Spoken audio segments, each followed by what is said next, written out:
Alors, moi, j'ai des jumeaux de 22 ans qui ont des troubles du spectre autistique. Et ici, enfin, ils ont des très gros troubles de la motricité fine. Donc, ils se brossent les dents. Alors, il y en a un, il ne faut plus que je regarde. Mais du coup, j'ai l'impression qu'il ne fait plus grand-chose. Et l'autre, il a fait une crise de catatonie en septembre. Et du coup, il faut tout réapprendre, la vie de tous les jours. Et donc, ça. Donc, réapprendre à se brosser les dents. Donc là, c'est compliqué.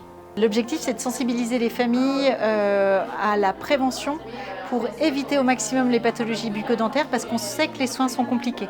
Donc plus on fait de la prévention en matière d'hygiène bucco-dentaire ou en matière d'alimentation, dans toutes les situations de handicap, plus on permet aux enfants d'être en meilleure santé et on évite les soins qui peuvent être compliqués. Tout à l'heure, à 12h05, on aura répondu à tout. Trop bien. Je ne dis pas qu'on aura donné des solutions magiques, mais en fait, on aura tout évoqué. On ne peut être en bonne santé générale que si on est en bonne santé sur les dents. Et j'ai ressenti de l'étonnement dans le sens où j'ai l'impression d'avoir apporté des informations qui n'étaient pas connues et du coup qui me semblent pertinentes par rapport à l'information qu'ils avaient au préalable. La notion de perception douloureuse, elle est très très subjective.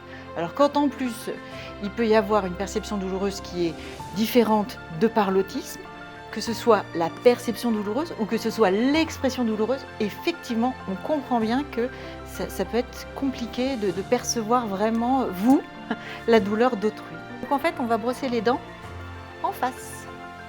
Parce qu'en face, on voit très bien ce qu'on fait. D'accord ? Si vous faites comme ça, vous n'êtes pas stable. Si vous prenez l'enfant dans vos bras, éventuellement comme ça, d'un coup vous bloquez sa tête, vous ne voyez pas très bien ce que vous faites, mais vous êtes bien ancré sur vos pieds et vous voyez mieux quand même dans la bouche. D'accord ? Et si vous êtes à deux, bien entendu, c'est encore plus simple. Nous sommes dans le cadre du trouble du spectre autistique, donc c'est effectivement deux problématiques majeures que l'on retrouve par rapport à la santé bucco-dentaire des patients dans cette situation. Quand on fait le détartrage, toutes les minutes, il va se voir dans le miroir du cabinet, il fait « c'est beau comme ça ». Et ça, en fait, au-delà du fait qu'il est en meilleure santé, sa mère est heureuse, moi je suis heureuse, lui il a l'air d'être heureux aussi, et donc tout le monde a gagné le fait qu'il est très très beau avec ses très belles dents toutes blanches.